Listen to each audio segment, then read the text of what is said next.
Dylan's Dive Bar. We are back. So we took a break last week for the holiday, and I hope you guys had a beautiful holiday with family and friends. We are back, and we are coming in with a great topic tonight. So welcome. For those of you, if this is your first time, I am your host, Elaine Dillon, and the Dive Bar is about conversations, community, and cocktails. We are having conversations to provoke thought. We are community supporting each other, and of course, what would a dive bar be without a couple of drinks? So tonight we have two very special guests with us, and we'll get to those lovely men later. So let's talk tonight about our restaurant shout out. It is the Burger Bar. It is in Marietta, and I visited them the day after Thanksgiving. I know we had leftovers, but you only get about a day and a half of leftovers out of me. Friday, I wanted something else. So I went and got a burger from them. It was absolutely amazing. The patties weren't too big, but they were juicy. They were flavorful. It was the correct temperature. The young lady on the phone was absolutely a sweetheart. So I definitely want to shout out the Burger Bar in Marietta. If you're in the area, go check them out. They're on Powers Ferry, Powers Ferry, and you should definitely give them a shout out. They do fries, sweet potato fries, and sweet potato tater tots. Y'all know, if you don't know, I love me some sweet potato fries and tater tots. So definitely want to give them a shout out. Now that we have done our shout out, let's move on to our quick dips. Guys, so there was a post on the internet with Tia Mowry and her now ex-husband, Corey Hardwick, over Thanksgiving. They were taking a picture with their kids, and she put in the caption, "We gonna be all right." So many people came under her caption. Oh, I guess she found out the dating scene wasn't that good at 40. Oh, she didn't want to be out here in these streets, blah, blah, blah. And I put the comment under there, or she figured out that it's better to be mature and civil with your ex in front of your kids and show them that than to be hateful to each other. We have got to learn that just because the romantic relationship did not work out, that doesn't mean you can't be friends, you can't be civil, and you can't co-parent successfully. So that's my opinion. You know how we doing quick dips. It's all about what I think. I think that we need to learn to basically grow up. Just because you didn't last in the relationship doesn't mean it should affect your ability to raise your children. So that's my piece on that. Now it is time for us to get into our deep dive topic for tonight. It is Black fatherhood. Society will have you believe that Black men run away from their responsibility, that they are not fathers, and it's just simply not true. And we have two examples of how untrue that statement is here tonight. We have two men who are proud fathers of their children, and they're talking to us tonight about their journey in fatherhood. So I put a poll question up this week. I hope you answered it. And the question is, how's your relationship with your dad? And the options were awesome, needs work, and then who? I don't know him. Unfortunately, a couple people did answer with the who? I don't know him. And I have to be honest, whenever I see things like that, it breaks my heart because I am one of the biggest daddy's girls ever. And it just doesn't compute to me when people are not close to their parents. But I do know, I don't live in a bubble. I know that everyone wasn't blessed to have that kind of relationship. But let's talk tonight to two Black fathers who are proud fathers who love their kids. We are joined by Ryan B. We are also joined by JD. I call him brother. They're coming tonight. Come on over. Welcome them to the Dive Bar. Yeah. All right. So we have. So my brother is silly. We have JD Glover. We have Ballard, Ryan B. And they're here tonight to talk to us about Black fathers. Welcome to the Dive Bar. Thank you for that. You know what? So this handsome guy here, this is one of the horsemen. This is one of my siblings. He's the baby of the horsemen. And he is the proud father of two, my niece and nephew. Shout out to Anaya and Grayson. Hey. And he is a husband to the lovely Andrea Glover. Hi, baby sis. And then we have here, oh my goodness, we have Ryan Ballard. Now, I exactly do not know your kid's Excuse name. me, I'd say Yes. no, I don't get haze from nothing around here. So, What? hey, shout out to my wife Candace. Wow. Shout out to my kids, Riley, who just won her first game, and my son Kai. Yes. Shout out to Riley. Let's go. So I would just like to say that he's never introduced me to Candace, so that's your fault. Rude. I never see you. Rude. We'll talk So about we will talk about that later. You're not gonna do me on my show. All right. So we have these two gentlemen here with us, and of course, on the dive bar, we make drinks. So we are going to make a drink tonight. We are going to make a blackberry Mexican mule. Yes. So this is a play on a classic drink, the Moscow Mule. The Moscow Mule is vodka and ginger beer, and that's because Russia used to be primarily the biggest producer of vodka. So a lot of the classic drinks have reference to Russia. This one is the Mexican Mule because it is made with tequila. And you all know, if you've been watching the dive bar, I'm a tequila girl. That's my thing. So we are going to make a Mexican mule, and we're going to do a little muddling, do a little bartending tonight. So everybody gets their glass. And what we have here, we have some fresh blackberries, and we have some mint. Mint is a good flavor, pops in. It's a great freshness, brighten up everything. So everything is clean. Grab whatever you need. And you can grab however many blackberries you want, however big you want your flavor.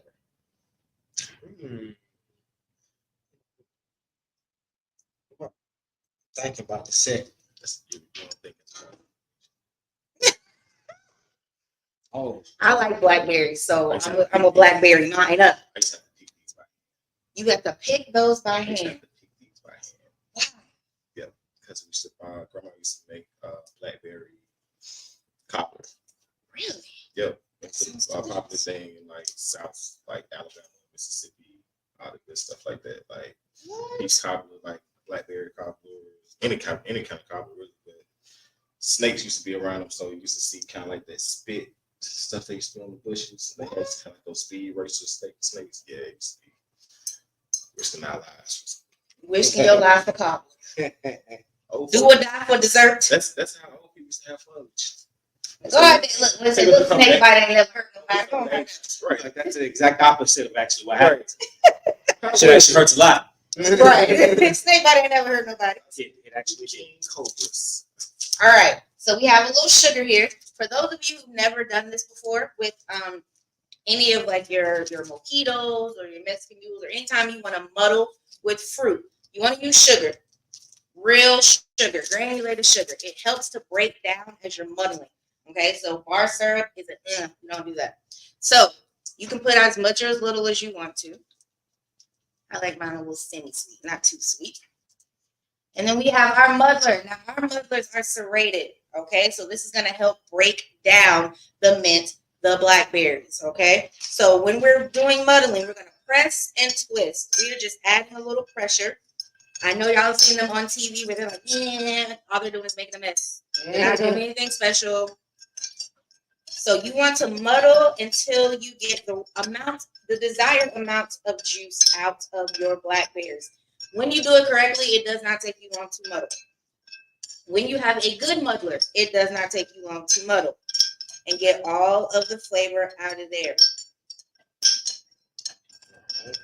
All right, so we have added all of our good flavor. All right, so all of us have some ice here. Each grab one of those. And you're gonna add your tequila and then your ice. We have El Jimador Añejo. This has been aged. Okay, you gotta do aged tequilas. Blancos have no flavor. I don't care what nobody says. They have no flavor. It's the aged ones that you want. So I'm grown. I can have how much I want to. Both of these gentlemen are bartenders, so that's why you do not see a jigger here tonight. Look at that bottle position. I'm so proud. I love it. Yes. All of my students will tell you, I'll be the first one. Get that bottle up. That bottle up. You want a little extra? Because that's his business. We're going to add our ice.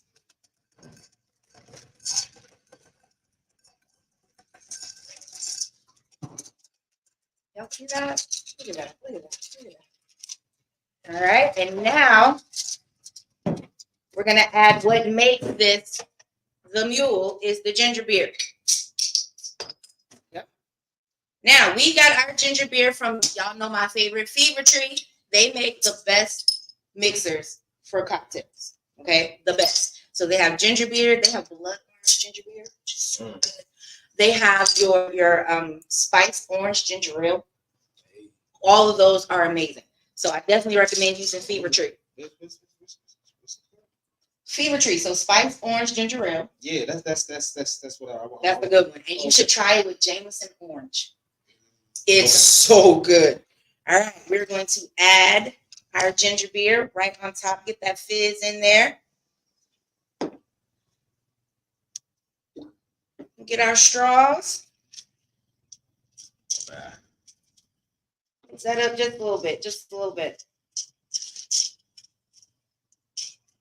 All right, moment of truth to Black fathers. Hey, I'm talking about. Taking care of their business. Yes, raising the generation.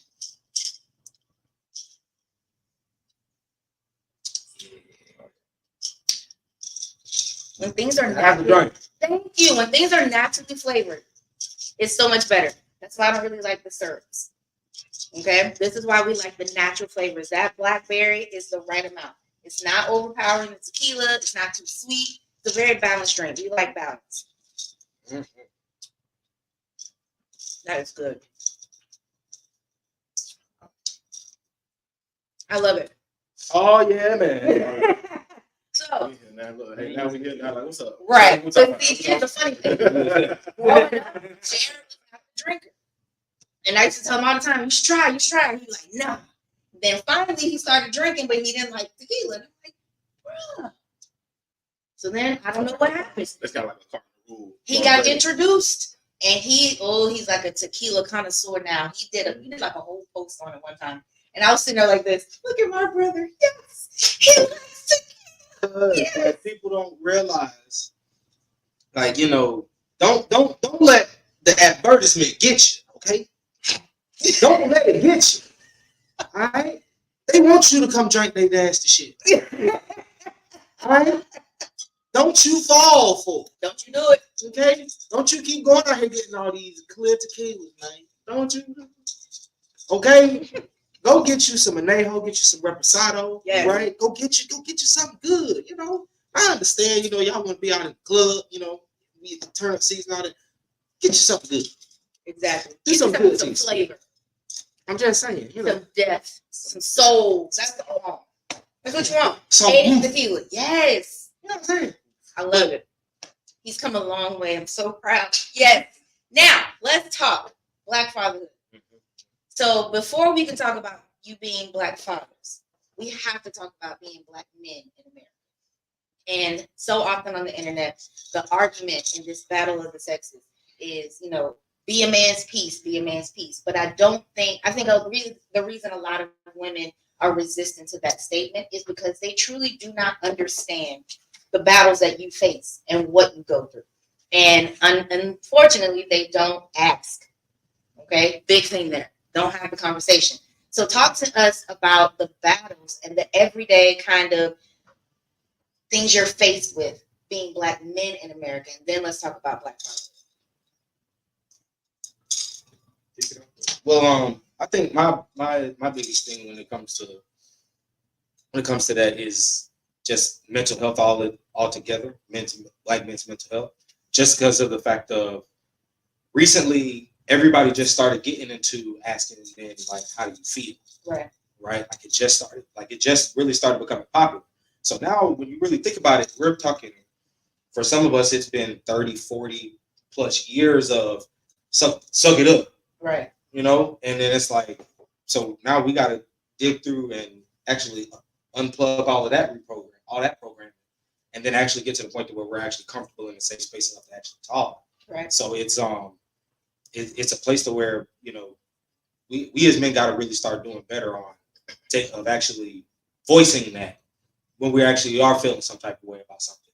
Because, no matter how much you want to say, it's all emotion, this emotion, that, anger is an emotion. And it's easy for us to show it once we done got mad, frustrated, and doing all this. But get to that point to where you are comfortable with talking about your emotions. So then now you know what to do with them. So now you can actually press forward in that space. So it's just really, as a man, I know for me and my journey right now, it's just really getting to the point of being comfortable in the fact of there's a spectrum of emotions and I experience all of them. Right. Like, and now them being able to convey that to everybody around me so they know, hey, this is how I'm feeling, this is what's going on. Instead of doing my normal, just don't pick up the phone for 2 weeks. Because normally that's my thing. I'm not gonna pick up the phone for a little bit, and then I'm gonna go through whatever I go through, and then I'll be like, all right, then all of a sudden I'll be like, where do you come from? Oh yeah, I'm back from the dead. But So not ghosting is a thing because you want to be able to involve everybody in what's going on. because ultimately we gotta. I feel like as black men, we gotta realize that there is help. Like the people who we have in our circles are there to help, and it's hard to actually, and sometimes because we're so used to trying to do everything by ourselves, doing everything, is we end up isolating everybody in the circle who actually can help. Right. So it's just like I said, getting that, trying to get that mental clarity for us moving forward. I feel like that'll actually help us as a black race. But definitely, as black men, because we got to be leaders. We got to figure out what we can do to actually make it better for our people moving forward. But we can't do that until we actually start with us first. What's next? Brian, talk to us about being a black man in America. My journey is a little different, coming from more of a racist type of world I grew up in. Coming from Mississippi is different. My mom is a social worker in mental health, so I've been able to experience mental health from all standpoints since I was she's worked with mentally ill people. So I'm saying it wrong, but from everybody who's born with defects that can't change to people, all of the above. And so for me, coming up, like seeing that, I learned empathy early. Okay. You know what I mean? I learned how to have sympathy for people because I also learned that the world is going to judge you. You know what I'm saying? Like I've been called the N-word by white people. It didn't end well, but they did it. Right. You know what I'm saying? That's inside of them. I can't change how you feel. I can't change how you feel, but that's what you stand on. But so I just see it as a black man, like my journey in this world. It's the most daunting job in the world. You wake up every day and you don't know who's really with you or against you, and you do know who's with you and against you, and they can flip like that. People are intimidated by our presence. People are intimidated by our cachet, our style. And if you look at the world today, I don't care where you want to go in the world, Sweden, Russia, Finland, there's going to be an essence of blackness somewhere. Right. Whether it's your hair, whether it's how you couldn't put 3 cuts in your eyebrow, whether you're over there, you listen to Wu-Tang, you're over there with the W with the Wu-Tang, and whether you wearing Timbs with the double goose soles on them in the summertime, untied. Right. Even to the highest end of fashion, if you're in Givenchy's newest 2024 fall line shirt with some fresh J's or some Yeezys or something like that. That's all from black culture, in which you can't have black culture without black people, in which black people make black people. Right. You know what I mean? So it's not just a man thing, it's really an us thing. But I think one of the biggest divides from us before we're ready to go out and face the world, we have a lot of work to do within ourselves. Mm-hmm. And what set us back in the world is that we're scared to do the work ourselves, because even as a man, when we come to the table and we want to do the work, it's still, some people have never had peace in their life, Right. So how am I supposed to reason with somebody who's never had peace? Mm.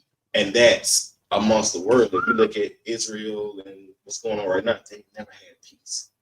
So how can somebody tell these two people who've been fighting all their lives, hey, y'all need to stop?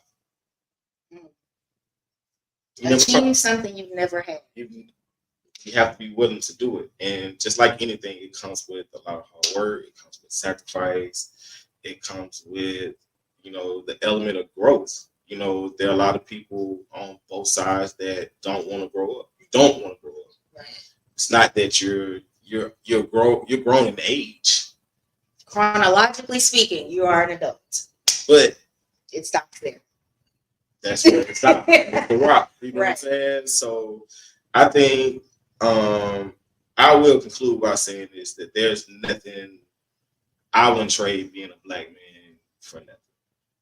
Absolutely. Like I see how people today, we'll talk to that right there. Wouldn't trade being black. I wouldn't trade being black for nothing. I see how people wish they could be in our positions and wish they could do the things that we do, that they just things that are miraculous to them is normal to us. Right.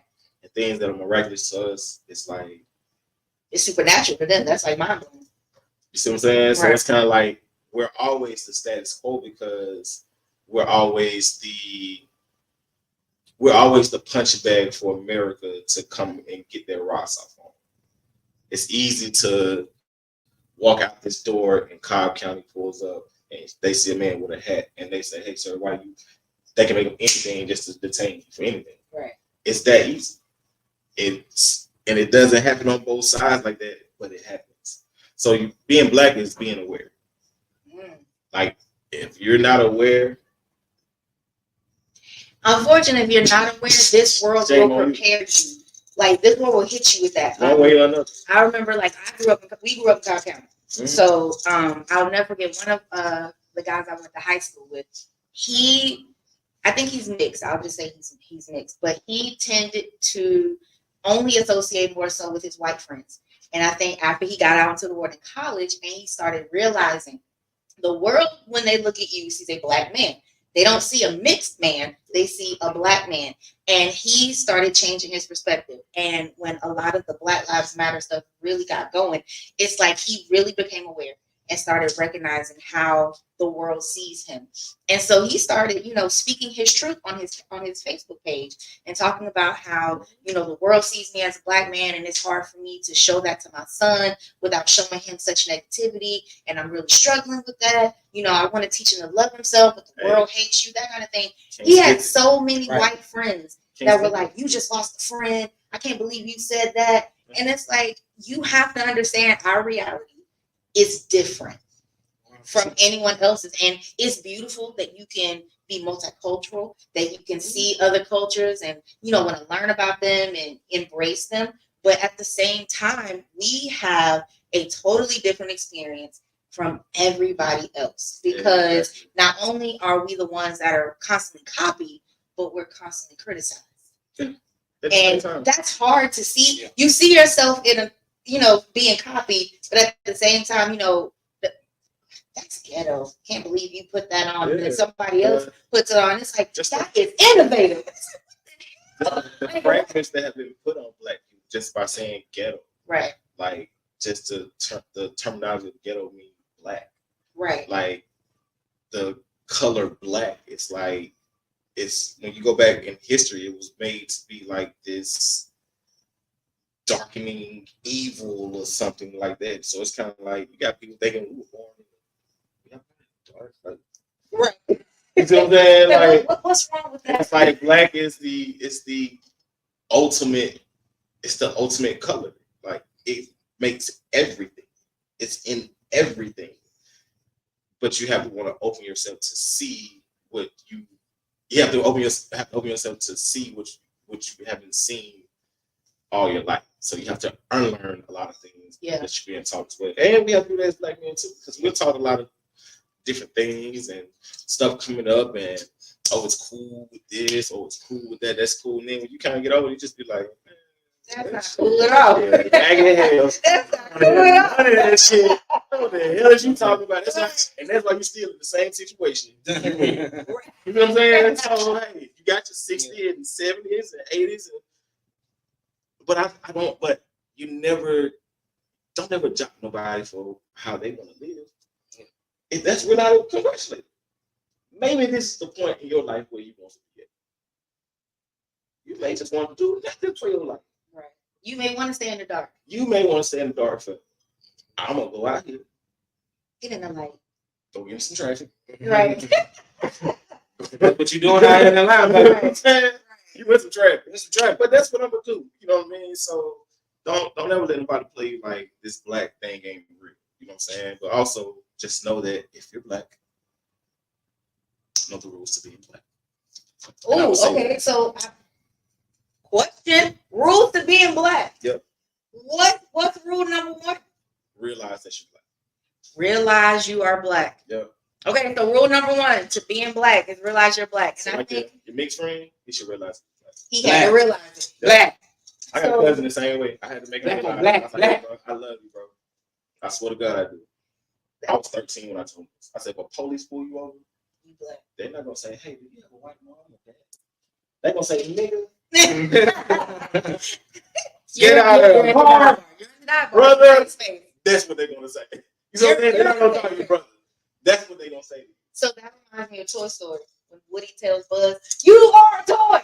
Yes. You are a black person." Yes. So number 1, Yes. realize you're black. Yes. You gotta realize you're black. And I think that's huge. They had this experiment on social media where they were going up and asking people, if you could be any other race, what would you be? All the black people they asked, they said, I would not change being black. Every other race that they asked, I'd be black. And I'm like, it's amazing to me that all of you say that, yet all of you sit back and say all lives matter. You know what I'm saying? And think of all of those stereotypes. And these books tell you that all these people conquered this, and when you go, and I was one of those kids in it was 4th grade social studies. He remembers. Specifically, my mom just told me she just ran into that teacher. Oh, wow. This teacher, she's 80 years old. She just turned 80 last week, and my mom sung at her church for her birthday party. Her birthday at the church. She told my mom, and I still remember this to this day. I asked her in the middle of reading something about somebody taking over something. I said, I've been in school. I said, I'm in the 4th grade, and I haven't seen any black people win anything. Where are we? Wow. This is not talk that's going on in my house. This is not like you're not walking in my house and hear some revolutionary the revolution has been televised. You ain't gonna hear that walking in my house. You gonna listen to Al Green, some Luther. You gonna hear a lot of Eric Blues, some Luke Bobby playing. You hear a lot of stuff going on in my house. You know what I'm saying? And we made trophies, so like we had a business going on. You know what I'm saying? So we was listening to you, but we was working. You know what I'm saying? But where are we? Right.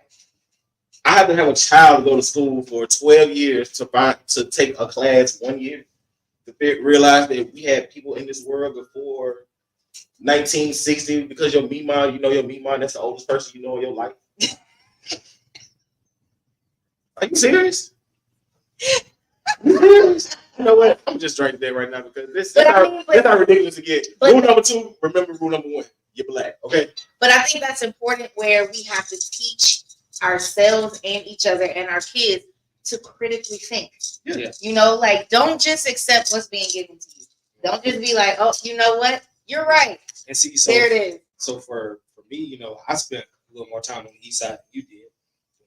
Way more, because I was over here. Shout out to Memorial Drive, you know, Zone 6, you know what I'm saying? Zone 6, shout out. East Side, Rainbow, Trailer Road. Why did they Redan Road? Flag Show. Don't go. Glenwood. What? Over Memorial, the basketball part. These fools here. But look, we can go take a break.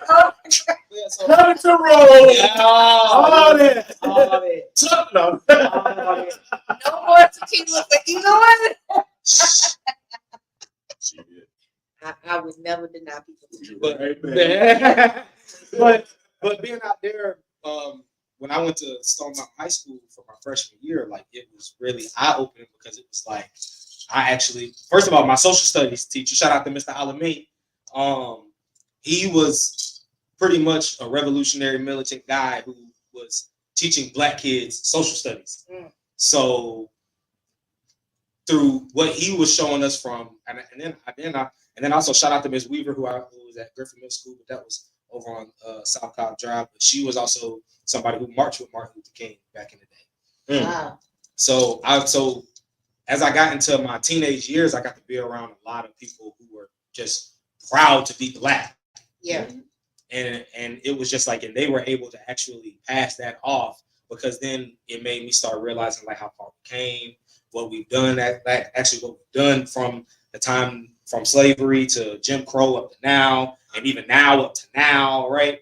And like those experiences right there, like are experiences where it's like I love when I can hear of young Black kids having Black teachers. Yeah. Because that's where people start really realizing, like, man, that's what I mean. It comes from at home, but when you have a certain teacher that's talking to you about certain stuff, and they talking from a certain lens, you're gonna relate, and all of a sudden it just started hitting a little bit better. And I'm like, man. So shout out to Mr. Alameen and Miss Weaver. Miss Weaver, my favorite teacher. Miss Sims, Miss Brownlee. I think it's important what you said, that it's important to see our people in all of these different roles, because there's no telling when or where at some point they have touched some kid's life. Because I don't care who you are, you want to see somebody that looks like you.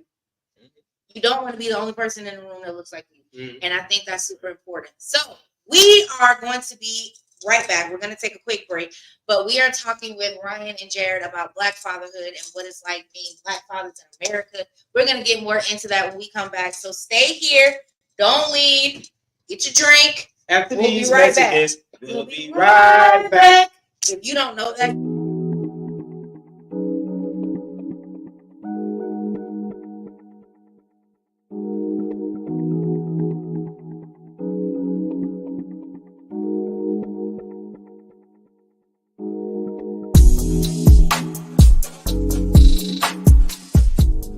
When it's time to celebrate a milestone, do it in style. Posh Event Center can design a party to turn 40, 50, 60, and beyond with a theme or other unique event decor.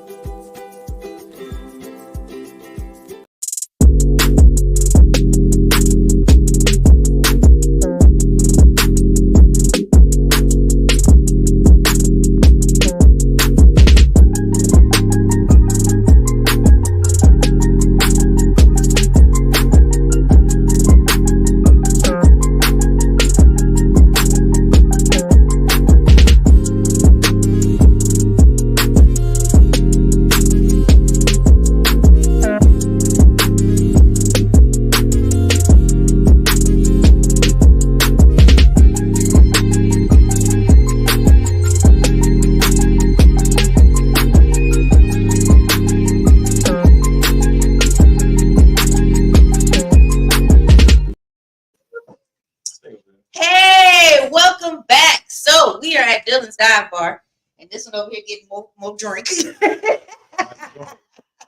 It's plenty of tequila to go around. So we are talking about Black fatherhood, and we're talking here with Jared and Ryan, and they're talking to us about being Black men in America and Black fathers. So what you just saw was our lineup. I Am Woe Media Group. We got a little something for everybody. We have a full week of shows, starting with Sunday, I Am Woe podcast. That is the flagship. And it is Dwayne Sutton, DT, and Lady Co, my bestest friend, the whole wide world. And then on Tuesdays, Mondays, don't you be my friend. Mondays, we have All Things Undone with Granny She Is. And that's the one that's talking about life after divorce. So if you ever had a relationship end, then you definitely should be talking to her. They had a great show this week. Tuesday, Breaking Barriers. And then Wednesday, we have Underground Sports King. So for all my sports fans, check them out. Just know Saturday, the SEC Championship is coming up. Dogs. Bama. Y'all gotta watch that. Tune in and watch them dogs beat Bama.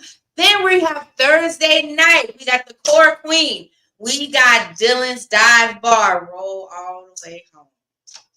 And then on Saturdays, once a quarter, she come through. She talking tea with Lady Code. And it's not the tea you want, it's the tea you need.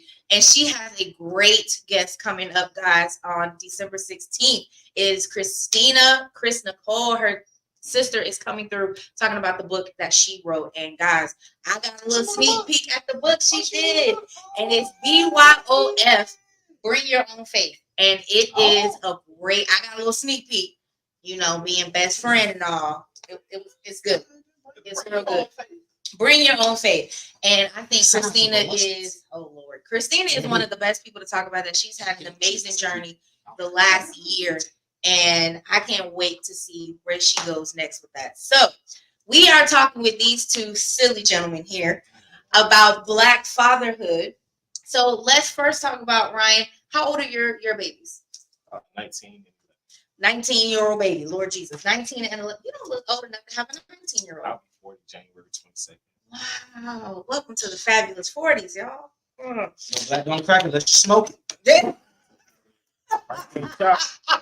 I'm shouting over there. That is the first time I ever heard somebody put the last part on that. You shouting Hey, over shout out to Marlon Wayans. I got I'm shouting over there. Okay. Marlon Wayans. So yeah. you have a 19 and you said 11? Wow. Okay, so when you heard the word, Ryan, I'm pregnant, what went through your mind? I was ecstatic. Really? I never knew how I was gonna. I was always just cautious. I've always been a cautious picker of people. So if I'm with that person, like I'm not worried about if anything. If we go to that extent, you know what I'm saying? Like I'm with you, so I'm not gonna leave you because you having a baby. You know what I'm saying? Like, nah, we already made some work. You know what I'm saying? So when she told me, I had to make sure she double checked that. Like, are you sure before I start telling people? Are you sure? Before I tell the world, are you sure?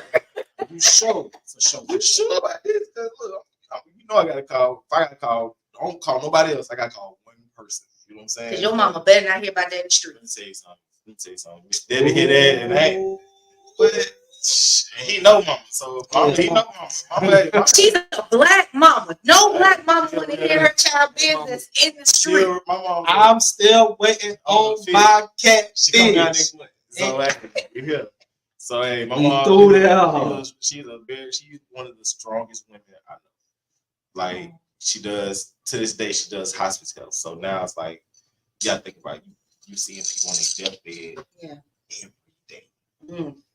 You see what I'm saying? Like You take a special person to do that. yeah. So she's about to retire in March. You know what I'm saying? So Congratulations on retirement. Not many people get to do that. She's about to retire in March. March is her birthday. So she 23rd. So she retires in March, and she's excited. She's ready to get to her granddaughter. You know what I'm saying? Because she's a real grandma. Like she's ready to see games. She's ready to see, track season coming up. She's ready to see, she got a room. She got about 4 rooms out here in Georgia, so she don't even need a house because she got 4 houses. She can just go stay at any given point in time. Just go put some clothes. Right. You know what I'm saying? Just pull up whenever you feel like it. So to see her actually get ready to be on the softer side of life, like when you see somebody retire, it makes you want to, like, that just got me want to retire. Like, I don't want to wait till I'm in my 60s. Like, I might want to do this in my 40s. I might want to do this by the time I'm 45. 50. That's the cutoff. 50 is the cutoff. Like, legitimately, like 45. Like, and that's with investing. That's with, building a group team. That's with, all of that. Like, because you can't do anything by yourself. I don't care what. Gotta have a squad. What you're doing, you're not going to do anything by yourself. We're all here to service each other. Yeah. That's the human experience. You know what I'm saying? Like, I tell people, hey, I know people who know the Bible back and forth. Genesis, Revelation, Genesis, even the preludes. They can tell you how the chapters look, Roman numerals, the whole, everything. And this one guy gave me the most simplest thing. He was like, man, just be nice to people. Mm. He said you can hear all them stories. All those stories are the same stories you see today, just in modern fashion. Yeah. You see what I'm saying? And now it's like, he said, just think about this. One day we're going to be about it. Think about that. One day we will be history. Wow. So who's the John and the Moses and the Joshua? Who's writing this now? Like who's detailing this today? Mm. For the next 500 years down the line when we're the story. Because it's just like everything else. It's going to get remixed. How many times has it been remixed already? Right. More than a Missy and a Puffy song. What? Wow. Think about it. Okay, so it's kind of unfair for me to ask Jared certain questions because I saw when Dre told you that she was pregnant with Grayson. She sent us a video, and I remember when he told me. It was so sweet. But talk to us about what was going through your head, because I can only say what I saw in the video. But talk to us about what was going through your head. So she just came back from New Orleans, and she bought us all some thing 1, 2, and 3, right? Because at the time it was 3. So me and Naya had one, she had one. So we like, yeah, you get to take a picture, right? And she's like, "There's still something else in the bag." We like, "Oh, it ain't." Right. What? The one that gave him the bag told me something in the bag, and I'm like, "No, it's not." I mean, what you got? Like, what you bought us like a keychain or something? Like, you know, we thinking like, you know, whatever, right? So we see her. I pull up and I'm like, so a little onesie that says Trouble 4, and I'm like, hold on, what? And she like, yeah, I'm pregnant. Like that little high pitched ass, so like that happened, and I was like, what?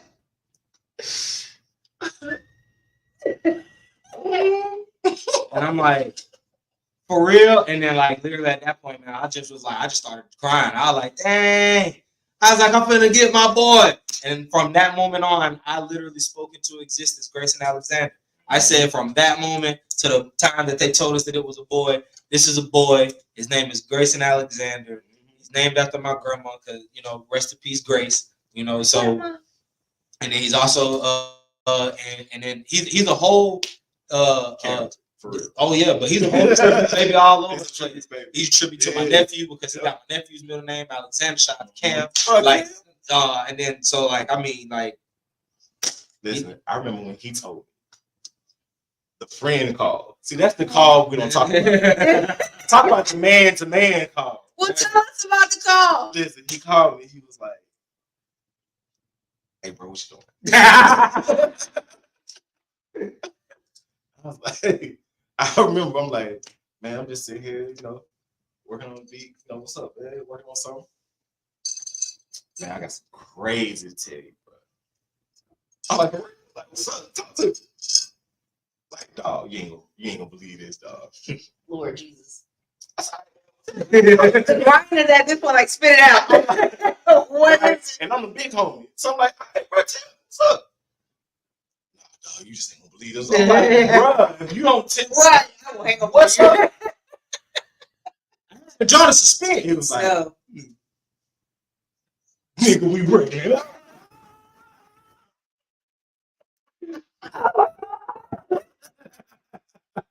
It was I had to draw the suspension, you know, like drum roll, please. Right. I was at the edge of that cliff, like, hey, what? What? So, as the family, we got to see the video. The video got sent to us. And so, in my mind, I'm thinking, why do we have a video you opening gifts? Go for the ride. What we doing? And then when you open, I was like, oh, me and Daddy were in Golden Corral. And I was like, and he was like, what? Ooh, my bad. Enjoy your meal. Everything was fine. You don't know what's going on. People around there don't know what's going on. Everybody like, what the hell? Somebody. I was so excited. I was doing that little high pitch. My mom sounded like, yeah. Only dogs can hear me down the street. Just level patient house. just got in the car. I called her. She didn't even answer the first call. Oh my gosh. And right when I was calling my brother, and right when I pushed his name, her phone called, intercepted the call. She was like, "Hey, I was just leaving the patient house." Like I can hear this. I hear the door close. I hear the door close. Like, "Ooh, hey, you guys, what's going on?" I was like, "Man, You didn't even get the game, did I you? said, you ain't gonna believe this." Oh my God. Stop and just tell the story. What? No, because see, our family got some stuff going on. It's like you don't know who the hell the story gonna be about. When you say that, like that's kind of like an open phrase. Like, it's a joke. Listen, she know when we say that. Oh, let me tell you this. Right. Look, now don't nobody be trying to get nobody's name no more. It's just be like, man, I'm just gonna wait for you to tell me the Right. for real. I'm gonna run down everybody. Brian? Is it Bob? She caught Is the it Crystal? I heard her pray the cub. I heard the seatbelt chime. I timed everything. I said, okay, I heard the seatbelt chime. Then I heard her stop. I said, she put a seatbelt on. Then she started moving. I could tell she started moving. I said, man, well, I got something for you. She was like, what? No, I wasn't throwing out. I said, no, I got something for you. Like, you ain't gonna believe this. She was like, what? Who did something? I'm like, Jared. She a gangster now. Hey, shout out to you. You a gangster. Yeah, she a gangster now. She like, who did something? I said, man, good. I said, you about to be a grandma. I thought she almost ran up the road. She's like, oh, wait a minute. I just heard someone go, right, you hear the motor going down when you stop. I just heard, she said, hold on, wait a minute. Who? I said, you. Pregnant with who? I gotta sit here and do the baby mathematics, which I don't want to talk about. Like, I'm sorry. Like, I don't want to walk you through that experience, lady. Like, hello, I got here some type of way. You know how I got here. Unless you the lady they talk about it about. I got here some type of way. Okay. Not talking. So listen. Hey, Look, I remember when he told me. Oh, okay. So let's do the opposite, the friendship call. When he said he's the father, what did you do? So he had just left my house the day before. I found out. No. No. I had came back that next day. You did come back the next day. I did. Left the day before. Right, just the day before. And came back the next day because we had a couple records we was working on at the time. So I was like, I'm gonna come back tomorrow. Right? So yesterday It was nothing. there was no news. No news is good news. No news. Now when I show up, he like, we get started, man. Hey, bro. Look, let me tell you. And I'm like, You out of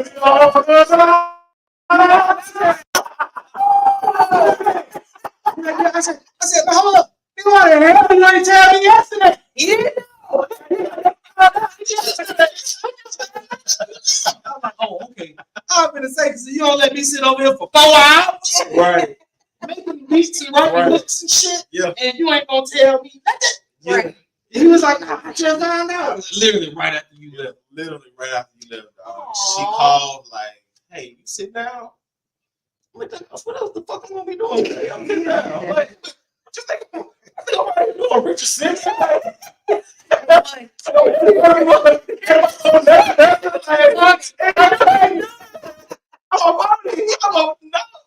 What else you doing?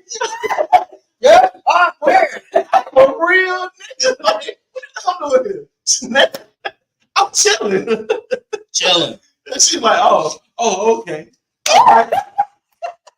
Now this is when I'm like, girl, you don't tell me what you want. I'm about to go. Now we don't want to be dramatic. I'm about to go there through this phone. What you want? Like, so I'm watching something that's got my attention. Now we don't want the dramatic. Before I go to work. Oh, cool. I'm chilling before I go to work. She at work. She work during the day, I'm working at night. So I'm chilling. Hey, I'm being your chill time. It's family time. Call me when you want me to call. Like, hey, You need me time, okay? You need me when time. she hit me with the, I hope you sit down. I said, oh God. In my mind, somebody just got beat up. Or something just happened. Nothing positive. Somebody got put out the house. Or, like, Nothing positive. Look, not that we was beating people up, because we wasn't doing the beating up. No, you But would the never. calls that we was getting, we was getting a lot of crazy calls at the time. So like anything was just something to happen. So now here we go again. You You felt like King. Right. Here it goes. So at no point do we need to say, guess what? I hope you're sitting down. No, I got something to tell you I was with like, these two fools. when she first told me, I don't even believe it. I said, girl, stop lying. Like, get off my phone. Well, see, look, thing. I ain't had no choice but to believe my wife. Well, my fiance at the time. She got a whole number of shirt. Like, Right, and and call. look. And the thing is, so we call her the frugal niece. She don't spend money on nothing. Mhm. So for you spending money on her, I know it for real. I know it for real. But look, man. Look. Now look, I feel everybody all the time. Look, now I'm the money spender in the relationship. It don't bother me. It don't make me feel no type of way when I say it. Talk that shit. It's just who it is, man. Spend Hey, that once shit. the budget up, you feel Spend me? that shit. You know what I'm saying? In mine, I spend it. You feel me?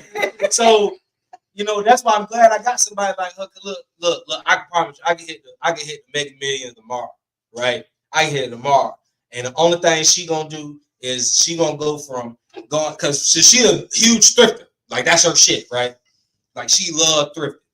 Only thing that's gonna happen, y'all, is she gonna then go to the mall. That's it. Right. Not She the thrift upgraded. store, but She the mall. upgraded. Yeah. And that's what I love about it, because you know what I'm saying, that keep me from trying to go to the goddamn moon for real. Cause if I get a certain amount of money, I'm hot here, you feel me?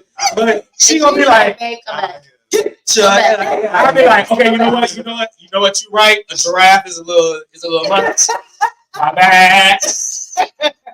I had always said I wanted. Get a fish. Okay, I be get a like, fish. look, I had always said I wanted a cheetah, right? I always said I wanted to raise one. We got like $56 billion. Jared got panda coming. Guess what? We got a panda. Right. So you can rip everybody's face off in the house. Why? Like, where you sleep? But so that's what I'm saying, because I know my mind go grandiose. All right, y'all, like. Money will not change Gloria. I can say that with Nah. confidence. Money will not change her. Nah, I mean, it ain't gonna change me. It's just gonna let me be able to do things I want to do. Hey, I'm telling you, look, I done had so many people throughout time tell me, they be like, hey, I remember one time I was working at Guitar Center and all us standing around talking. They're like, well, everybody, shout out to the Guitar Center, you know what I'm saying? My boy Delavante, Steve, you know what I'm saying? Austin Bond, Taco Me Yolo. So, we all standing around talking. We all talk about how, your online persona is different than your in life persona. And then my boy Delavante pointed at me and was like, not him. Not him. With JD, what you see is what you get. That's it. This is him. And short, I promise you, that's it. That's all you get. That's all you get. That's it. You're just you. I just be me. So I have a question for you. How do you feel about black men in today's society? I don't have anything negative to say in that aspect. What I will say is, no, when I say I don't have anything negative to say is because the whole men versus women thing, that aggravates me to no end. I get tired of the conversations where they're like, men want this and women want this. I'll be honest with you. I don't want to know what men want. I want to know what my man wants. Because I don't want you navigating and operating our relationship. Wait. 5 seconds, 6 seconds, Right. 8 seconds. Hold on. But I don't want to know what all men want. I want to know what my man wants. Don't participate in our relationship based off of some group discussion you had with men, and then come to me and say we want this. I don't give a damn what they want, okay? Because I'm not in a relationship with all of them. And don't talk to me about what all these women have said online, because a lot of the stuff that women sound like I really don't agree with. I'm different. I'll just say that. Being a daddy's girl and having my dad in my life, I have a very different perspective. Both of my parents have raised me to be independent. They've raised me to think for myself. One of the things that I never got in trouble for saying was my friends made me do it. I'm not the peer pressure kind of person. So I think for myself because that's how we were raised to think for ourselves. So the whole battle of the sexes aggravates me to no end. I think as a whole, Black men are misunderstood. And I think a lot of it comes from the fact that Black men do not know how to communicate effectively. And I've had conversations with some young men, and they'll be like, and I think it's because of how men, boys and girls were taught differently. As a girl, we were taught to talk, tell me what's wrong. As boys, you're taught to suck it up, be a man about it. You don't really get a chance to you don't get a chance to express yourself. And so when you get in a relationship and you have one person who is taught to talk it out and one person who's taught to shut up, then the lack of understanding is there. And it's a lot of Black men who don't know how to express what they need. So, I was like one young man, I was like, so if you have a headache, do you want your woman to leave you alone? Do you want her to fix you something to eat? You want her to get you some medicine? You want her to do all of the above? You want a massage? What do you want? He was like, she should know me. No. If you have not told her how to take care of you, I'm so tired of it. how would she know that? You know what I'm saying? Like, that doesn't make any sense. Go ahead. I'm so tired of these. I got the answer. I'm really tired of social media in relationships. Like, if nothing else. Y'all gonna meme your life to death. Y'all, I promise to God. Y'all sit here and ruin a perfectly good thing over a 20-second clip. Right. It makes no sense. This whole, I need her to know me. How can somebody know you when you don't know yourself? Let's start there. Like, you got to know yourself, and a true definition of knowing somebody's self is really comes with a sacrifice. Because I feel like if you really don't know yourself the way you should know yourself, how will you learn to love me if you don't know who you are? Right. Because I need to know who you are. Right. So I can love you how you want to be loved. Right. It's a give take situation. Right. I might want you to do all of the above. I might just want you to do one. Hey, just bring me a time. Right. But I have to tell you. Right. I have to tell you so that you will know. And he talked about how, other races have taught women to cater to men, and Black women don't do that. And I'm like, that's simply not true. Well, I grew up in a 2-parent household where I saw my mom be a wife and a mother. Right. I saw her be a homemaker and provide for all of us. She provided so my father could be the dad and the man. She provided for us kids. And I think a lot of people mistake that, being a wife and a mother is a ministry. Because when you do what you do the way that you do it, it allows your family to grow and bloom and blossom and things of that nature. And as funny as it is, as independent as I am, and I'm one of the biggest, the face of the man is changing because it's a woman. We in charge, we running things. In a relationship, I'm very traditional. I'm very, if he's having a bad day, what's going on? How can I help? How do you feel? I don't mind giving my man a massage, because he's had a long day. I want him to feel loved and respected when we're together, because I know what y'all face when y'all go out there. Having a father and brothers and nephews, I know what y'all face. So it's like when you come and we're together, I want you to feel safe. And I want you to, you know what I'm saying? Like, I want you to be able to talk to me and tell me what's going on. If you start crying, I'm not going to look at you and be like, nigga, is you crying?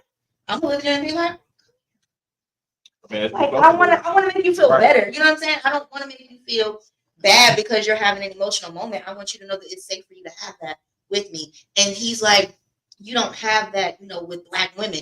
Black women are often not given a chance to show our nurturing side because we are always having to be so damn strong. And I think that a lot of men take for granted that a lot of Black women feel that way because of situations that we didn't ask for.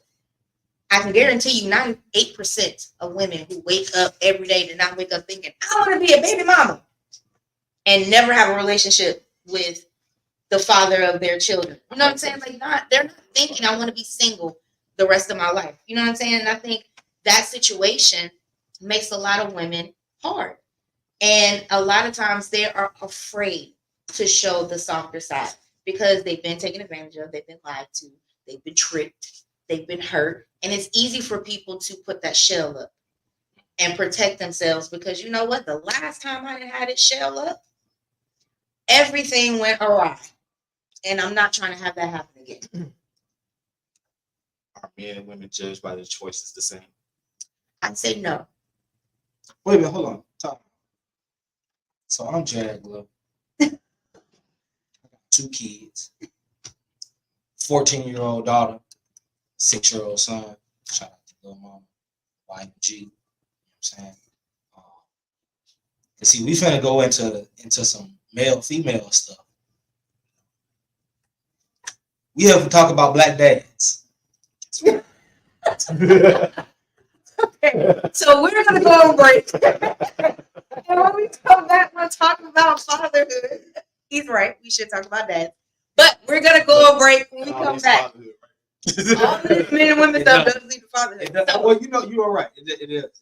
but let's talk about that when we come back. So we're gonna take a quick break, and we're gonna come back to Dylan's Dive Bar with Ryan B and JD, and of course me, Elaine Dylan. We'll be right back.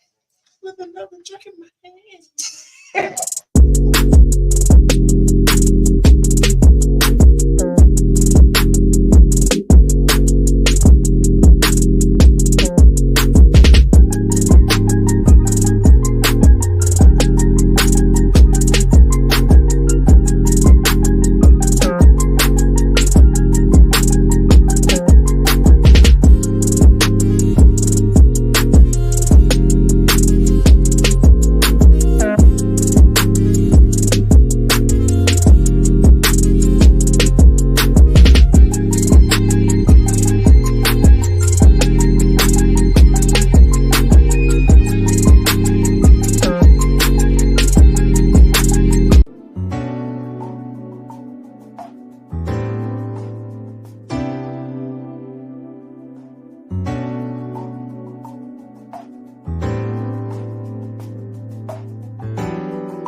Awesome. How about we drink? Can you bring 3 drinks? No, I'm just Checking in on everyone. How's the food? How's everything?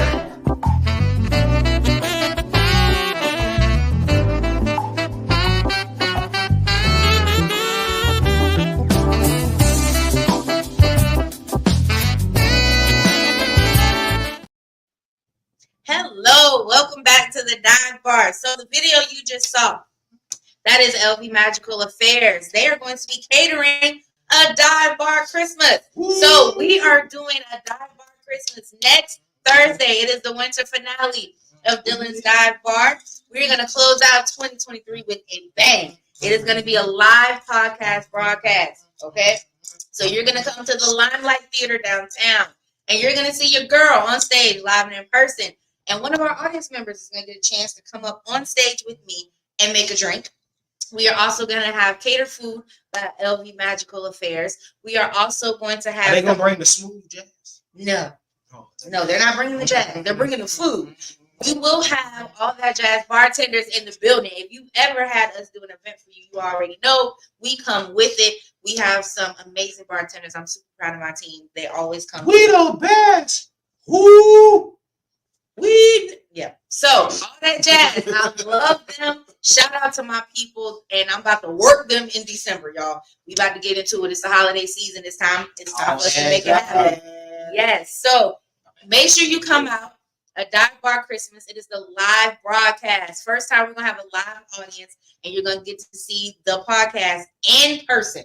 Okay, we're gonna have some musical guests. We have DJ G1, Greg Merriweather. He's gonna come and he's going to do a Christmas mix DJ style. We are gonna have a dance performance by Janaea Coleman. She was actually the very first podcast guest here on Dylan's Dive Bar, and she found a banging version of the Dance of the Sugar Plum Fairies. I cannot wait for y'all to see this. This guy right here is also going to be one of our musical guests. JD is going to be in the building on the keys. So make sure you get your tickets. Go to the link in the bio on the IG page. Get your ticket now. You want to be there. You want to be there because we're also going to have holiday themed drinks at the bar. So you want to be there. You want to be in the building. Celebrate Christmas with us, Dive Bar style. So we are back. And just added Ryan B on the vocals. Oh, okay. Jay's playing the vocals on it. Okay. I'm excited. I've never heard you sing. I'm about to say I've never heard him sing. Oh, I feel slighted. I can cut a little. I don't want to give too much. That's all you get for free. That's all you get for free. That's all you get for free. They pay me for this. Okay. Okay. So we'll see if we can get him to do something before the end of the podcast. See tonight. We'll see. We'll see. Yeah.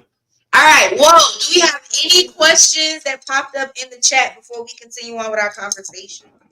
No questions so far, man. Dope vibe, dope energy. I love how y'all pulled that convo back because it was finna go left. Look, there is no telling where we will go on the dive bar. Okay. So that just means that we're gonna have to have a part 2. Y'all have to come back on. We're gonna talk about the man women stuff. But let's talk about fatherhood. Let's talk about the lessons that you teach your kids. So they have this thing online. What are the non-serious generational curses you're breaking?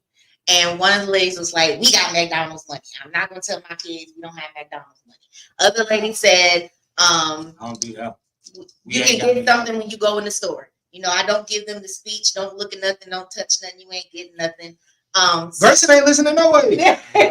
You don't care. We went in the store today. Don't you talk about grandma. We go in the store today. I said, look, Grace. I call him YMG, Young Master Grace. I said, look, YMG. I'm going in here to get stuff so I can make dinner. That's what we get. We ain't getting nothing else. We ain't getting no snacks. We ain't getting nothing for breakfast tomorrow. We ain't getting no toys. We ain't getting no nothing. We getting what we came in here for dinner. Okay, Dad. Look, y'all. I found a parking space in the front of the parking lot. I still said it twice before we walked in the door. Did it work? Hell no. My baby like that. As soon as we walked in, he said, "Oh, Dad, you know I like the little kittens over there. Can I have one?"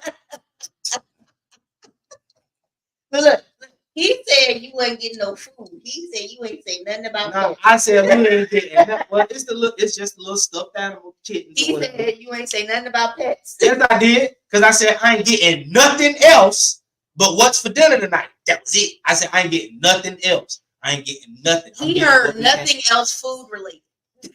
That's what he heard. Oh, okay, cool. He said, "Don't ask for chips, but I can ask for the He did. He asked for chips. He asked for chips. No, but then he turned around and asked for the cheese balls. He said, well, if you're not gonna give me the kitten, can I?" Then he asked for the snacks. Now he asked for a Kit Kat. Then he asked for a Kit Kat. I would ask for a Kit Kat. Break me up a piece of that. Then he asked for a ladybug timer.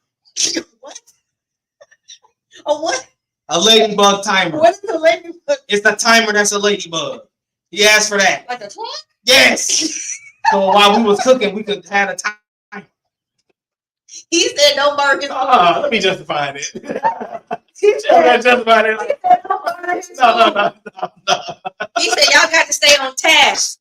He said, I need a time. We is on task. If you stop asking me for everything in this stove, it don't matter if I get him to talk or not. He gonna be like, look here, man. If I see it, And I want it. And what y'all don't know is he want what he want when he want it. Period. And then I said, and I got it. And I'm the bad guy. Because I'm always saying no. the funniest thing I've ever seen Grayson do is he was talking to Dre and he was like, I want to play video games. And she said, no, we're going to play. And she said, no, 5 minutes. He's like negotiated. Hey, look, and I'm like, this is hilarious. You know what's funny to me about that though? When he talks to her, I've been looking at her, looking at him, talking to him like, that's you talking to you. Right. Right. Like how he like breaks it. Well, just 5 minutes. 5 minutes. I was like, oh my god. And she He said, did so much time. I was like, she said, Grayson, we're not doing that. He said, but mom, that's my child. I want to play. With the hands. He did. I want to play. And he looked at her like, you don't understand. And the way his mannerisms cracked me up. But he was so serious. And he was like, but mom. And he goes, and then she said, no. He said, mom. And he said, mom. And then he said, hug it out. He got, He said, hug it out. I was like, oh my God. he got a real white man spirit. He got a real white man spirit. Everything is a negotiation. You know what I'm saying? He said everybody can be worn down at some point. Yeah, man. This is just the beginning of an hour-long negotiation process. But mom, 5 minutes. Until I gotta go pick him up, put him on my shoulder. Now our song before we go to bed is "You Got a Friend in Me" from Toy Story, right? That's our little song. So we sang our song. I put him in the bed. He'd be like, "But Dad, I can't go to bed." Yeah, you can. Yeah, you can. You go to bed. I'm scared. What you supposed to say when you start getting scared to that little voice when you get scared? Silencio Bruno. What you supposed to say? Silencio Bruno. Boom. Now the thing is, so y'all, Grayson is very matter of fact. It ain't no beating around the bush. He's black and white. That's it. Ain't Yes no gray or no? area. Ain't no gray area. No. Ain't none. But like when it come down to it, like so a lot of times he'll beg and beg and beg for time until I ask him, what time is it? Bedtime show. And he'd be like, it's bedtime. I said, what time is bedtime? 9 o'clock. What time is it? 9, 10. So that means 10 minutes past bedtime. Okay. Mm-hmm. Okay. It's the fact that he understands. Mm-hmm. So it's like most kids will still be like, but since I'm up, let's go ahead and, I think that's the talk about something else. But the fact that he gets it. That's the most important thing to me as a parent with your kid is comprehension of the conversation. Yeah. Yeah. I need you to comprehend that on what I'm telling you. Mm-hmm. Don't just hear me. Like, because you can just look at me and I just be talking and them words going right here. And I'm sitting here looking at you with faces. Yes, Daddy. You can stop talking there and I'm still Yes, sir. this. Yes, sir. And as soon as I say what I say, Exactly. So comprehension, yeah. Comprehension is let's see, Yeah. with me, I have a little girl. So like comprehension is very key to her. Like what to me for her. Like I've never spoken to her since she was in the womb. I've never talked to her like I've always enunciated Real words. outside of my Mississippi slur and this and that. I've always spoke, just oh yeah, properly because some of these syllables gonna get cut off. they won't cut off. But She's her show. But only because they cut off for me, it doesn't mean that it's gonna take to her. Right. So it's still a matter of just knowing how to, like even tonight when she's playing the game, like she listens to her coach, and then I can say, right, and she can just, that's a great alert that you can still hear my voice throughout all this chaos. But I need you to comprehend Right. What I'm saying. what I'm Take telling in you. what I'm saying. Take it in. So it's like you gotta tell them and then show them. Right. Consistency is what I heard in fatherhood, in Listen. parenthood, and fatherhood. Gotta have- Consistency. You got to be consistent. So Gotta- let's talk about the myth that Black fathers are absentee. I know at some point one of you have heard that, as far as, because I mean, when we were growing up, we were looked at as like aliens because we actually knew our dad. Yeah. They looked at us like we were crazy. I had somebody be like, man, my dad sit next to me, I wouldn't know him. I'm like, what? Mhm. So I My know dad said that to me. I'm talking, man. Me and him. it's the regular day. So what stereotypes have you combated being Black father? I mean, all of them. You know what I'm saying? Like, just all of them. When I'm working certain jobs or whatever, and people are like, I can see the kind of, when I talk about my family, right? Like, I'll be like, oh, okay, but ultimately, because talking to a few of my friends who've been in the military, they helped me realize that. Shout out to Mike, Chris. I'm saying, total family. You can't be that low, they can't hear you. Chris, Mike, total family. Chris and Mike.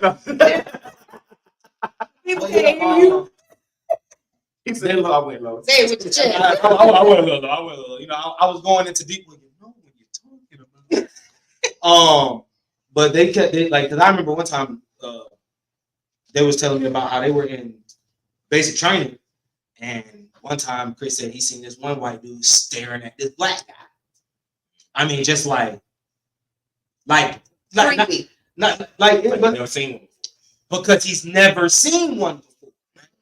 That's So funny. it's like, what I'm saying, it's to a point to where what I realized, what I'm saying, that like what we were saying earlier with being Black is also being aware, right? And there was a place to where that made me become aware that, what I'm saying, like, a lot of people's interaction with Black people is TV. Which is so sad considering what's on TV right now. I mean, but what I'm saying, but that's what, that's their interaction, is what's on TV, what's on movies, all of that, so a lot of, not to say that there are, no Black absentee fathers out there. No, yeah, that's dickheads out there. That's it. And So he's saying 10 toes down.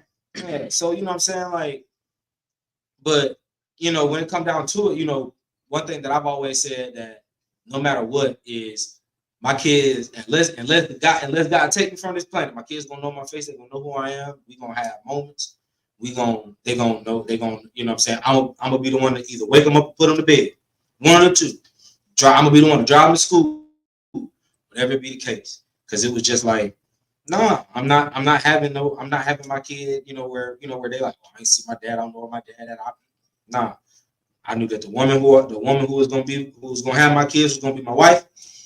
I knew that we was all gonna cohabitate together, and that's what it's gonna be. Because no, it ain't no bail or not. It ain't none. So in that space, it's just, I see where, for some people, how that's their reality. You know what I'm saying? And I feel bad, especially for the kids. You know what I'm saying? Because the kid didn't say, "Hey y'all, Me. I'm ready to tune me up, baby." Something else, another common relationship with us is that, like, for each of us, one of our kids isn't ours. So when we're talking about stepping into manhood, it's like we're having to step into situations to where we're either first timers, or we're still having to take on more responsibility, all the responsibility that comes to the table. That's mine. And that's part of being a man as well. Yeah. Is a part of being a man is understanding what love is. Because once you can give love, the guidance and the tutelage that comes with that will align with you because of how you see how I'm being cared for, how you're being loved on, how you're being, it's good, bad, and indifferent. It's still all an investment in the child. Yeah. And for a man, and this is for, I'm pretty sure, all men who were stepdads and stepfathers and who've had relationships with people and built bonds with kids and then broke up and then the kid got taken away. Like that's a real reality for men that people don't talk about. That it makes us feel used because it's kind of like when something don't work, you're quick to pull away what I've been connected to. Like of course I'm connected to you. I'm connected not just to you, to everything that comes with you. Right.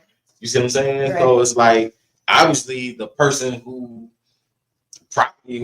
was supposed to do the job didn't want to do the job, and now you want to mess up this connection over this. You know what I'm saying? Like my son who's 19, he's not my biological child, but I've had him since I was 5. He was 5. So nigga, That's your kid. and he knows his dad. He knows his dad very well. He go kids with his dad. He goes hang with his dad. All this stuff, and I would never, as a man, Get in the way. I would never get in the way of that because there's still someone who has a job to do. I don't know when they're going to do the job. They may never ever decide to do the job. But as a man of respect first, I always want to allow you that gratitude to, my son, he's been knowing his dad his whole life. It hasn't been no secret.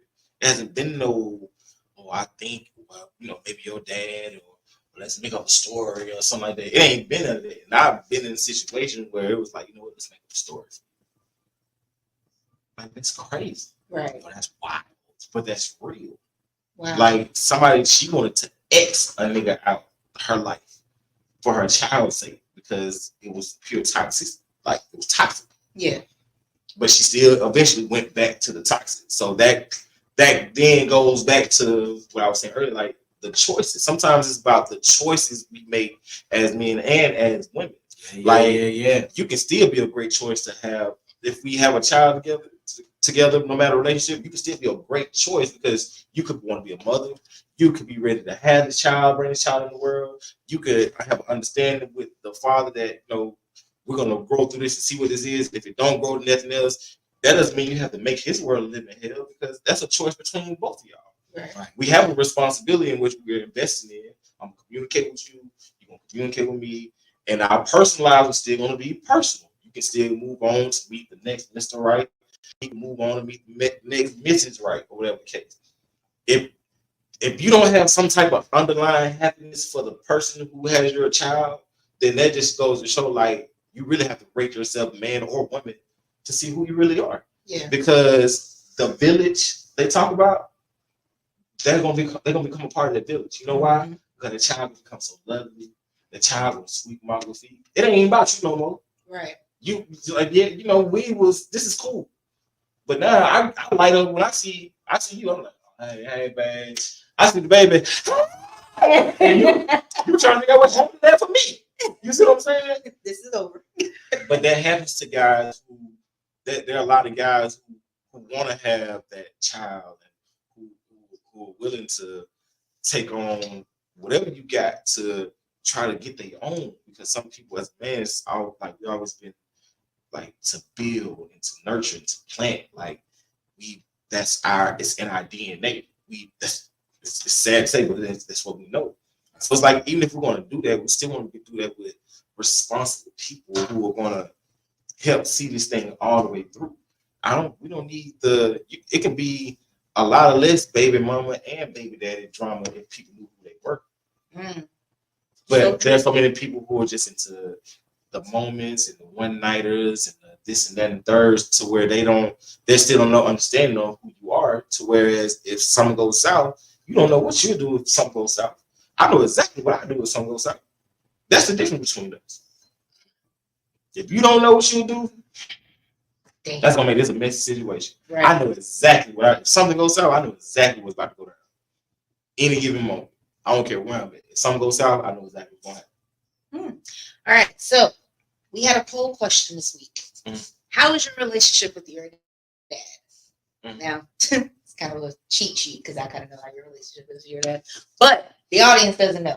So the options were awesome, needs work, and who? I don't know him. I don't know if that's not yours, but answer the poll question. How is your relationship with your dad? Right.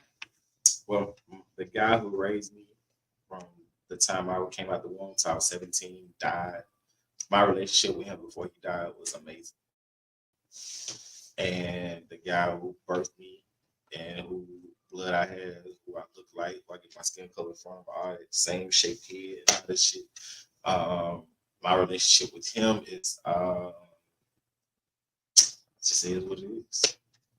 It ain't all bad and it ain't all good. So it's in the needs work area. It's definitely in the needs work area, but it's in the needs work area from the parent. As a child, I can't do it. I don't know what else to do as a child, but be your child. Right. You know what I'm saying? But I'll never, you know what I told him? I told my biological dad, this was probably about 10 years ago. I said, hey, the only thing I want you to promise me, as your oldest and your first, let me bury you. Because I don't have no complaints as a child. Like, my mom never was promoting child support. My mom never made his life a living hell. She ain't never asked him for nothing. Because my dad, who raised me, when he stepped up and took on everything. Hey, I'm going to marry you. I'm going to get him my name. See what I'm saying? So, I ain't want for nothing. And even if I did want for something, I still wouldn't hold it against it because I'm a man. I just learn, as life goes, I learn how shit goes. You know what I'm saying? Like, my mom just gave me the conversation. She told me about it. I heard it from inside. He's told me about it. He thinks I feel one way because I'm not the child that's just mom over dad. But you can't wean me off what I've been around all my life for a couple seconds though. Right. So you kind of have to watch your tone, nigga. But shit, you're real. You're real. You know what I'm saying? Like, Watch him out. I had one time only, I had to count let him know, yo,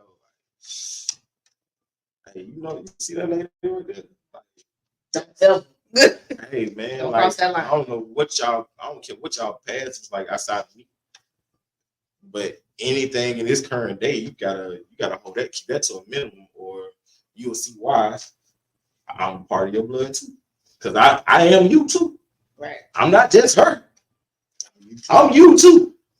So whatever that is, let it show me. Oh my. And my uncle sat there and looked at him dead in his face. My uncle was like, I would believe him if I was you. And this was since I've been in Georgia. Like, I had to go back home to. It was probably 3 years before my grandma passed. Okay. So this was on some. And I told him, I said, I love you. I have to love you because it wouldn't be no me if it wasn't me. If it wasn't for you. That is such a mature way to look. People love me.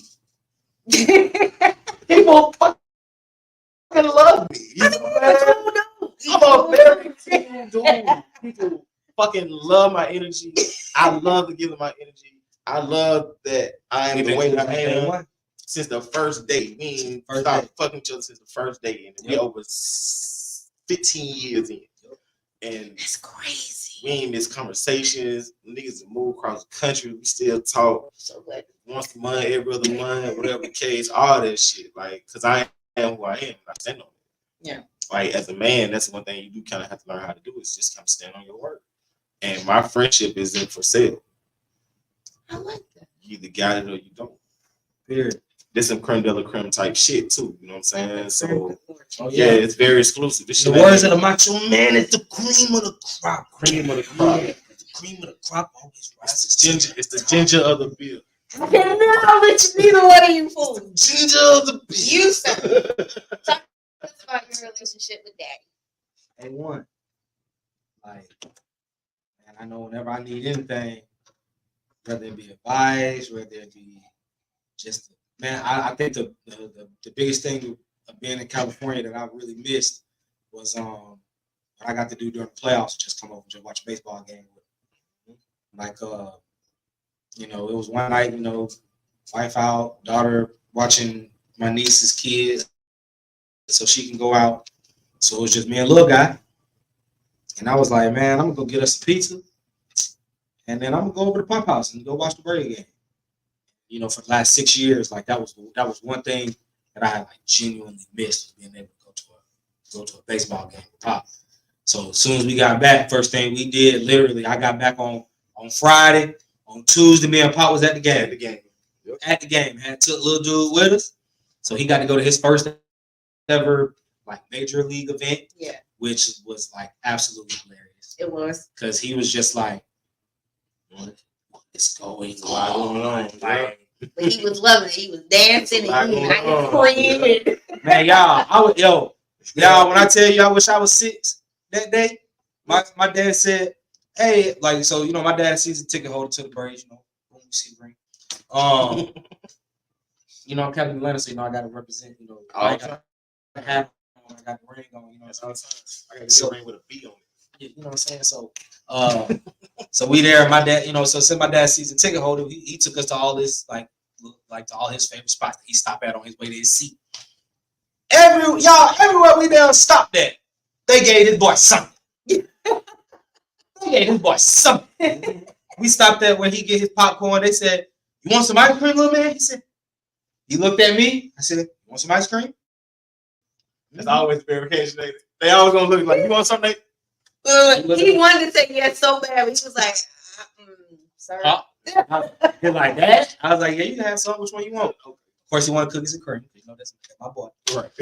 So he got cookies and cream. So he got a free cookies and cream Dippin' Dots at Brave State, y'all. Free. That's $20. Oh, yeah. Right? You would spend $400. That's $20.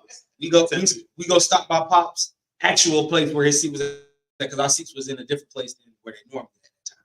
So we stopped where his normal seats at. He introduced his usher to Grayson, and she said, "Oh, wait a minute, I got something for you." She gave him some baseball cards. And then she said, "I'm gonna get you a chain." So she got him a Matt Strider chain with the with the Mercedes-Benz emblem on it. So she got him one of them. We get to the seat. We tell that usher come up. He give him some more baseball cards. I said, "Damn, it's my birthday too." Right. Shoot. Let's get these cards signed. Okay. What? To only be Grayson. Let's get these cards signed. Man, To be Grayson. And he was good to about for the first 2 innings. He sat around and looked around like, I don't know what's happening. I don't know what it is. He looked at me. He said, "Why everybody yelling?" Cause you know, in the house, you know, we be like, you know, keep your voice down, you know, inside boys. So you know what I'm saying? He context clues. He said, only these guys is playing, but everybody else yelling. Like, what's going on? So I'm like, no, it's cool. I was like, when our team go up the Braves, you know what I'm saying? The jersey you got on, you know, hey, look, when they hit the ball, you be as loud as you want to. He said, "Oh, for real?" So you ain't said nothing but a word. I said, "Ah, yeah." So then, literally, next time we was up, Acuna hits a home run. Man, that boy almost shot off like a rocket.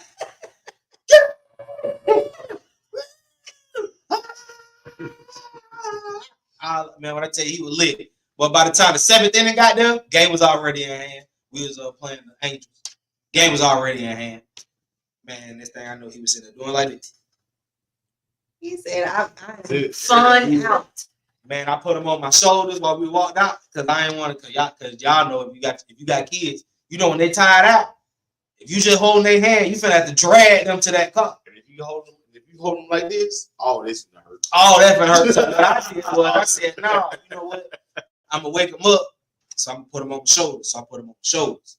So he was up walking around, talking to people walking by. He like, "Hi, go Braves," you know, having a good time. So, but I know for me that was like one thing, you know. And then for me and him to be able to share that with my dad, like for us to be there, like I could tell my dad was in like all heaven. He was. Like he was just like super happy that not only did he have his boy, but he had his boy. And you know, and so like that was the first time where it has been 3 generations of Glovers at a baseball game. And so it was just like, it was like a super cool thing. So it's like, for me, man, I want to trade a relationship with my dad for the world. Like, you know, shoot, I mean, it's time where, you know what I'm saying, we be trying to go to lunch together. We be trying to, you know, sometimes, you know, we sit up on the phone. Now, he ain't no phone talker, just like I ain't no phone talker. So, you know, a long phone conversation for us is 30 minutes, 45 minutes. I talk on the phone all the time. Hey, look. To you. No. I don't talk on the phone. Daddy talks on the phone. Daddy got friends, and they talk. But see, the thing is, it's just basically the equivalent of me and you. Yeah. Right. Talk. That's Right. his best It's friend. a lot different. It's his best friend. It's a lot different, Yeah. right? So for me and him, I remember one time, it was last year when I looked up and I noticed we was on the phone for like 2 hours.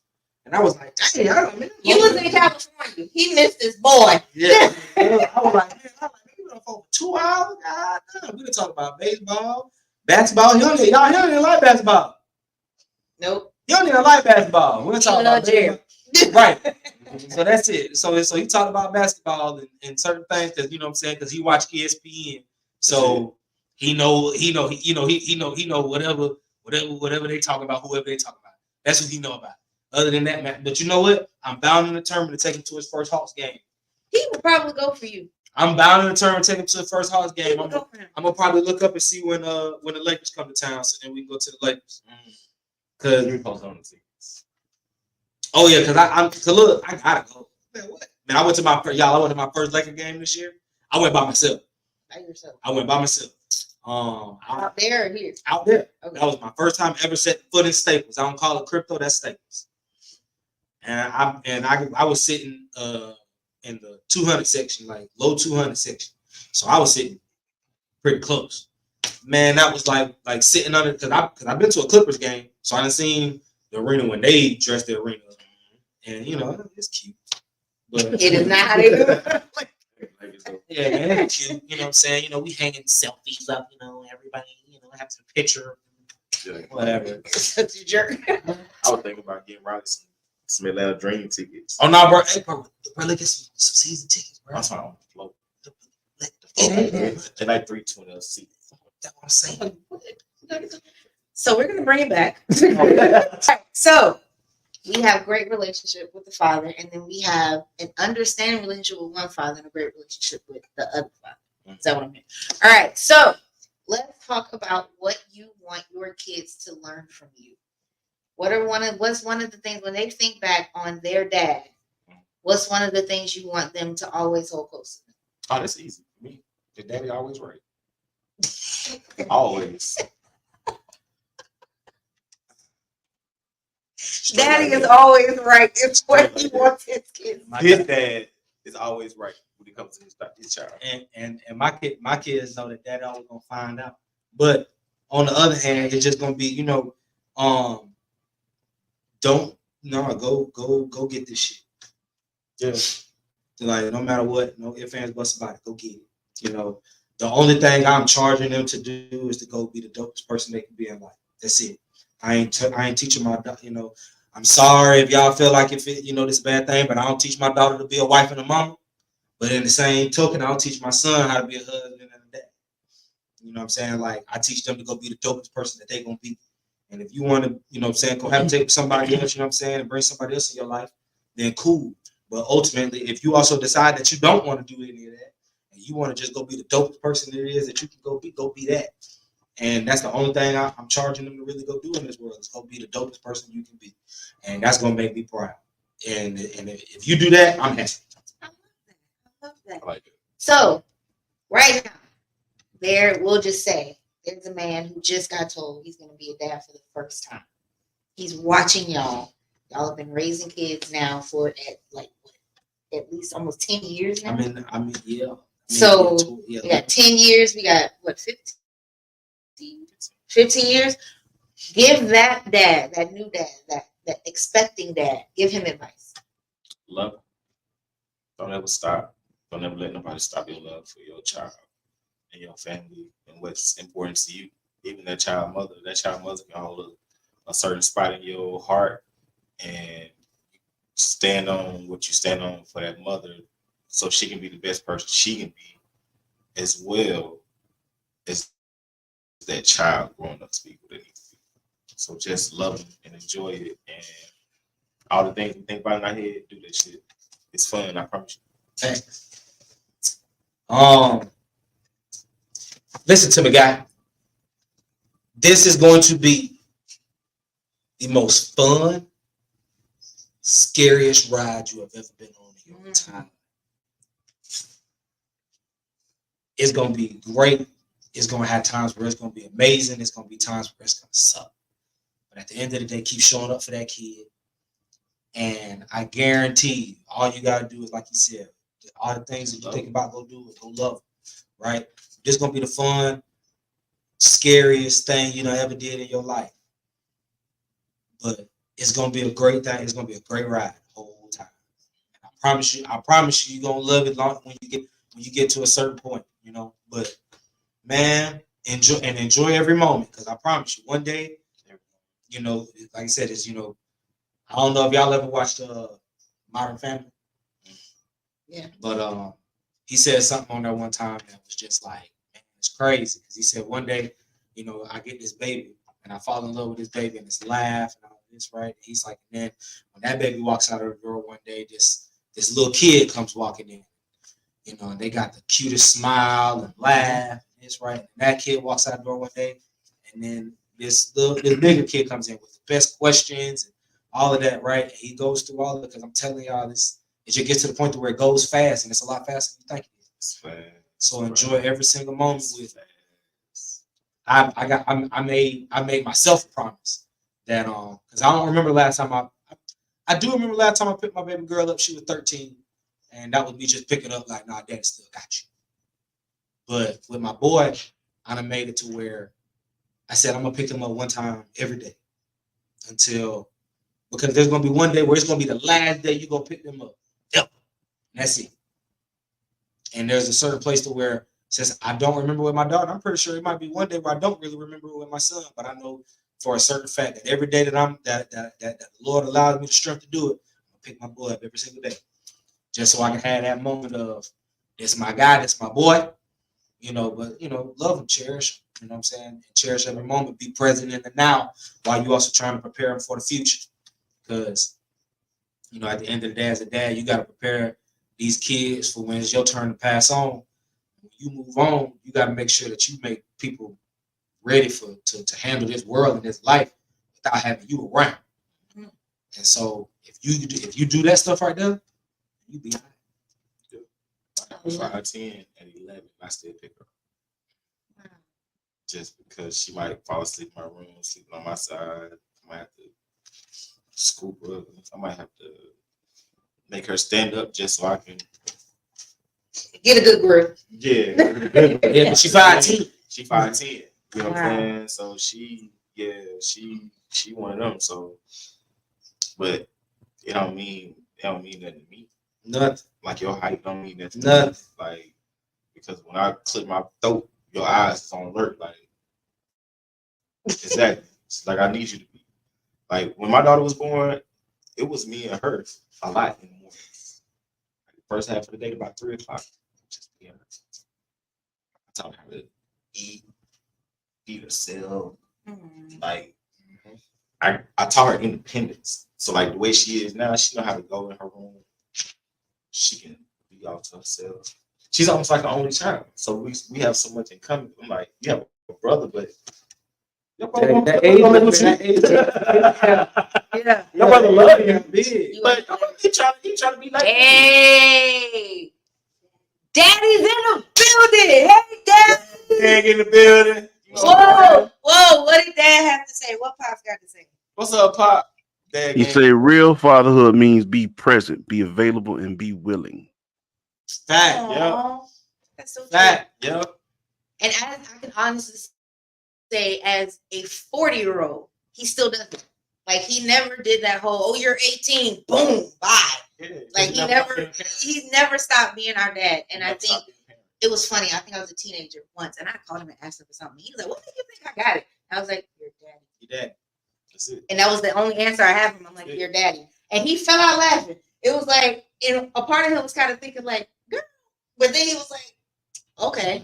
And I still feel that way now. Now I may not ask, but I still feel that way now. If I need it, it's daddy. And I think that is because he has never not been daddy. He's never been like, I'm too busy to be daddy. I'm too, I got this thing going on with pastoring, and that's more important than being a dad. We've always known that his first priority was being the patriarch of our family. And that is super important. Just speaking as someone's child.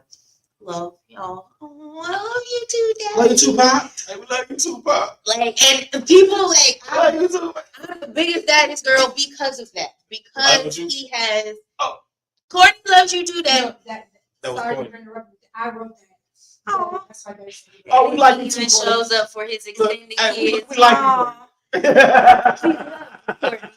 But he does. He's come through for our friends just because he's that dad. Yeah. And so even when our friends, I mean, I'll never forget, I had a friend in high school, and his mom was not a mom to him because he is gay. And daddy stepped up for him. Like, he would come over after we did dance team. He would come over. Daddy would bring home enough dinner for all three of us because he's like, he needs parental support. Yep. And nobody told him, hey, be a dad to him.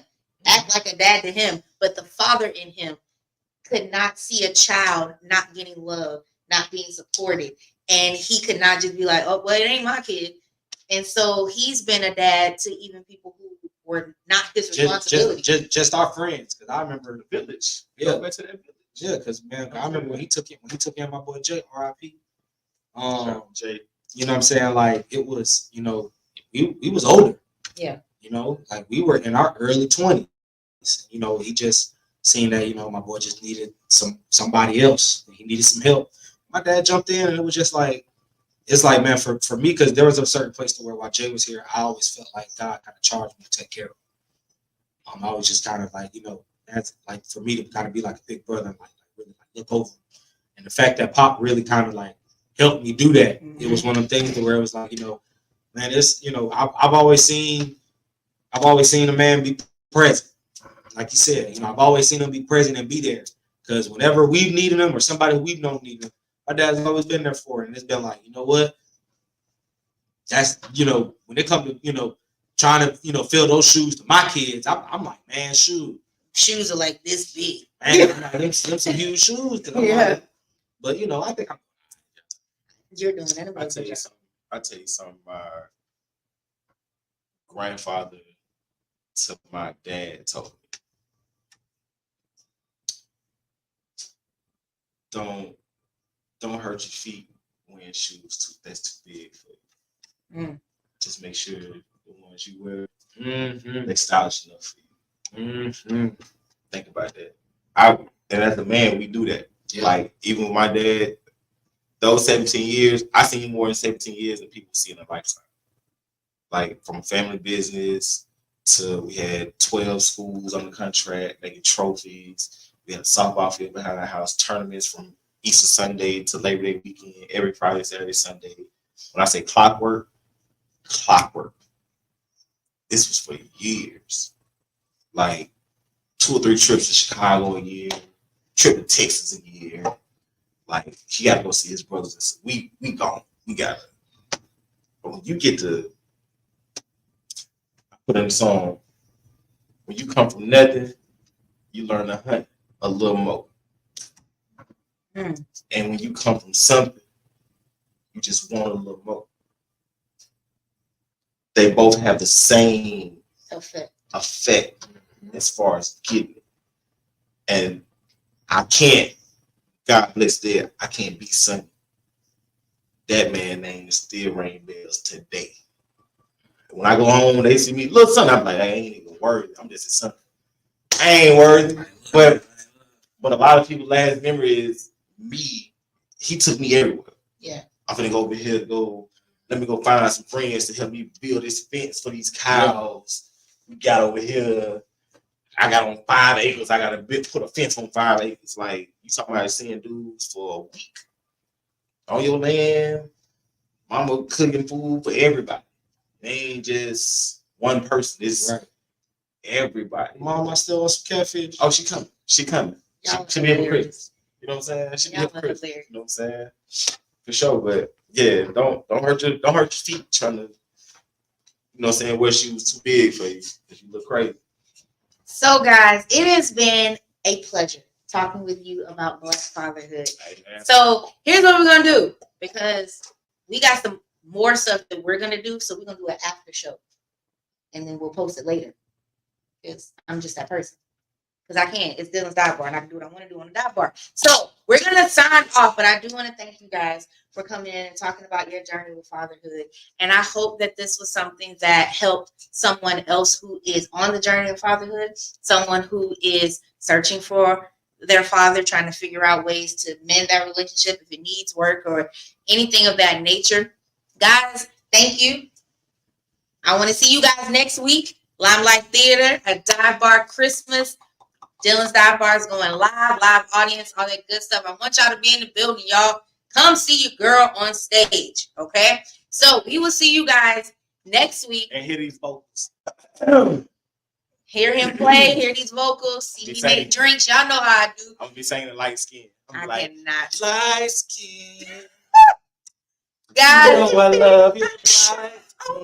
let me sign off, fools. All right, guys. So thank you for tuning in. We'll see you guys next week. Remember, you were designed to thrive. Stick to the plan. We Dylan's Dive Bar is out.